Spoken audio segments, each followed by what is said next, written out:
মাফুসি আইল্যান্ডের ঠিক সামনের জেটিঘাট থেকেই সকাল 7:30টার সময় পাবলিক ফেরি চলে যায় মালের উদ্দেশ্যে এবং মাঝখানে ট্রানজিট থাকে গুলি আইল্যান্ডে, যে কারণে আমরা ভোরে উঠে হোটেল থেকে রেডি হয়ে ঠিক 7:30টায় চলে আসি এই ফেরিঘাটে এবং এসে আমরা একটি পাবলিক ফেরি ধরি। এ কারণে যে আমরা যদি প্রাইভেট স্পিড বোটে যাই তাহলে আমাদের জনপ্রতি খরচ হবে $15, আর আমরা যদি পাবলিক ফেরি যাই তাহলে আমাদের জনপ্রতি খরচ হবে মাত্র 130 টাকা।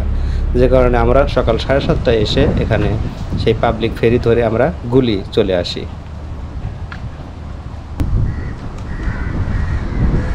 মাফুসি আইল্যান্ড থেকে স্পিড বোটে আসতে সময় লাগবে মাত্র 10 মিনিট, ভাড়া নেবে $15। আর যদি আপনি পাবলিক ফেরিতে আসেন তাহলে ভাড়া নেবে 126 বাংলাদেশি টাকা।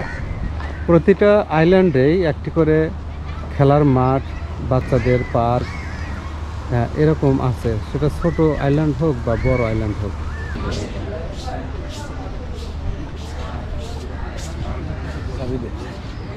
হ্যাঁ না, কথা বলে যায় তারপরে ফিরে আসবেন। ভাইজান ব্যস্ত? এই খাবার ফ্রাইড রাইস হবে।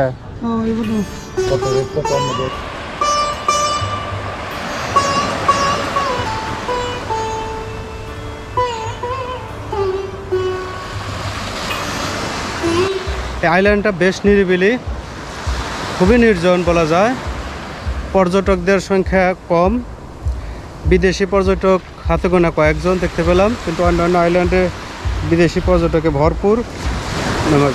বিদেশি পর্যটক বলতে বোঝাচ্ছি ইউরোপিয়ান আমেরিকান পর্যটক। যা হোক, এই হচ্ছে গিয়ে গুলি সি বিচ। এই আইল্যান্ডটা অনেকটাই নির্জন, আর এরকমই নির্জন আইল্যান্ডটাই আর কি খুঁজতেছিলাম। খুবই ভালো লাগছে, দেখে খুবই ভালো লাগতেছে।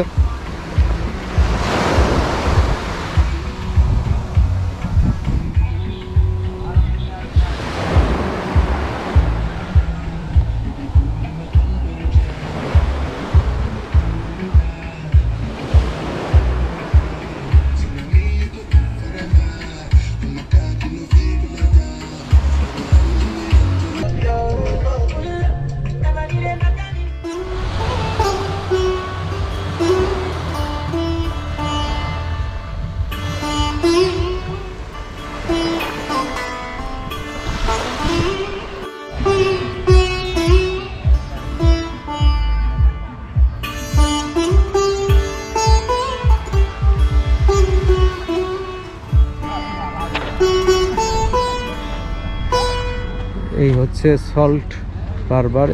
সব হোটেলেই বাঙালি ভাইরা আছে। রেডি ভাই? ভাই পার্সেল রেডি?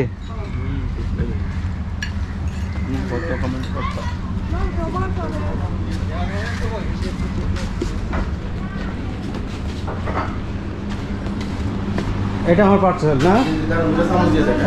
আচ্ছা দেন। আপনার দেশের বাড়ি কোথায়? কুমিল্লা। ও, এখানে বেশিরভাগ লোকে কুমিল্লা। দেশেন সামিস? ঠিক আছে ভাই, আসি। হ্যাঁ, দেখা হবে না, রাত্রে দেখা হবে। আমরা যে পার্সেল নিয়ে যাচ্ছি হোটেলে, আরামে বসে খাবো। বিষয়টা হলো যে আমরা পানি কিনেছি সস্তায় মালে থেকে। এখানে খেতে দিলে আবার অনেক দামের পানির দাম পড়বে অনেক, যে কারণে হোটেলে গিয়ে আরামে বসে খাওয়া দাওয়া সারবো। খাবারের দাম বলে এখানে 2টা ফ্রাইড রাইস আছে, আমাদের দাম পড়লো 130 মালদ্বীপ রুপি। এটাকে 7.8 অথবা 8 দিয়ে গুণ করলে যেটা আসে, এটা হলো আমাদের লাঞ্চ আজকের দুপুরে। হচ্ছে এখানে লোকাল লোকজন বসবাস করে, দেখতে পাচ্ছেন বাড়িঘর হচ্ছে এখানে, সব লোকালরা থাকে এখানে। ইচ্ছা আছে কোনো বাড়ির ভিতরে ঢুকে কোনো লোকাল লোকের সাথে একটু কথা বলবো।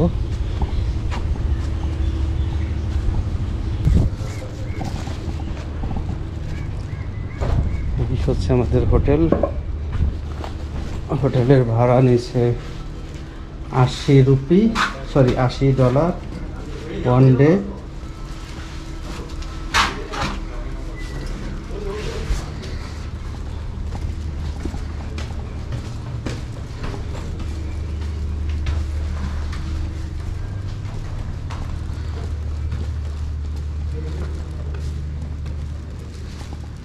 দোতলার রিসেপশন,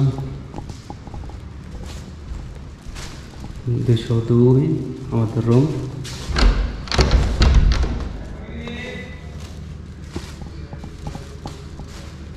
খোল, তাড়াতাড়ি খোল।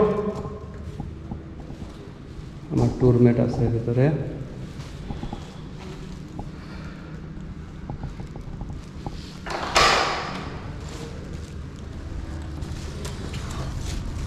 গোসল করে উঠলে একবারে তাই তো করবে। দুপুরে লাঞ্চ সেরে আমরা 1 ঘন্টার মতো রেস্ট নিয়ে বিকালে বের হই এই আইল্যান্ডটা ঘুরে দেখার জন্য। ক্যামেরার চোখে দেখা আর বাস্তবে দেখা আকাশ পাতাল তফাৎ। তারপরও যতটুকু পারি আপনাদেরকে একটু ধারণা দেওয়ার চেষ্টা করব আমি।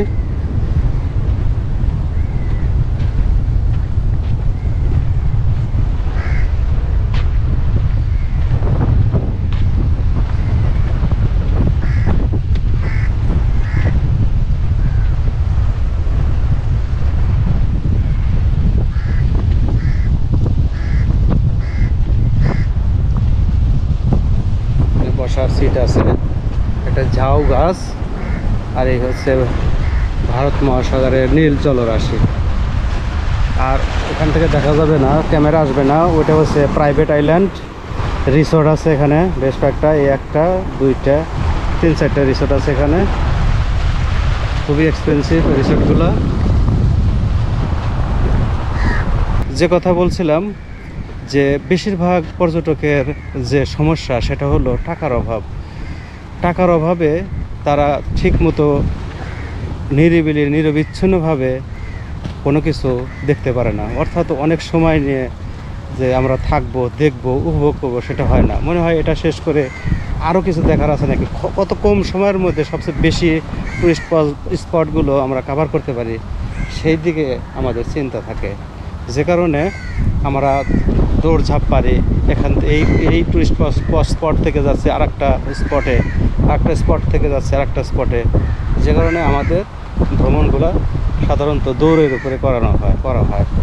তো আমি বলবো, যারা নির্জনতা পছন্দ করেন, নিরিবিলিভাবে সময় কাটাতে চান, হেলে দুলে বসে থাকবেন, সাগরের নীল জলরাশি দেখবেন, ঢেউ গুনবেন, তাদেরকে বলবো আপনারা চলে আসবেন গুলি সি বিচে, অর্থাৎ গুলি আইল্যান্ডে।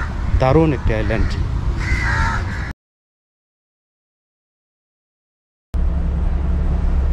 ঠিক একইভাবে মাপুস আইল্যান্ড থেকে যে পাবলিক ফেরিটা গুলি হয়ে মালে চলে যায়, আমরা ঠিক ওই ফেরিতেই সকাল 8টায় গুলি থেকে মালের উদ্দেশ্যে রওনা দেই।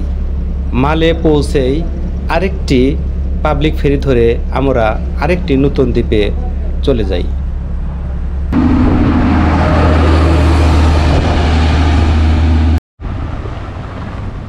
এটি হচ্ছে একটি দ্বীপ, মালদ্বীপের রাজধানী মালে থেকে একটু দূরে, ওই দেখা যাচ্ছে, এটাই হচ্ছে মালে, অর্থাৎ মালদ্বীপের রাজধানী।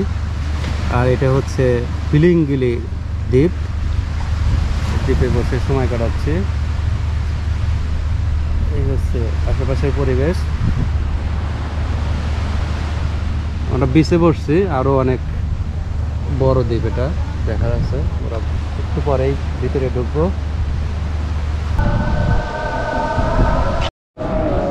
দ্বীপটি বেশ পরিপাটি, সাজানো গোছানো, একদম পরিষ্কার পরিচ্ছন্ন।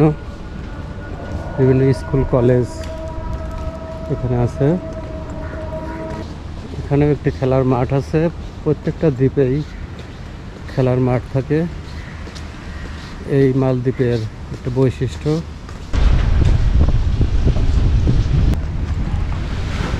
স্কুবা ডাইভিংয়ে প্র্যাকটিস করতেছে এরা।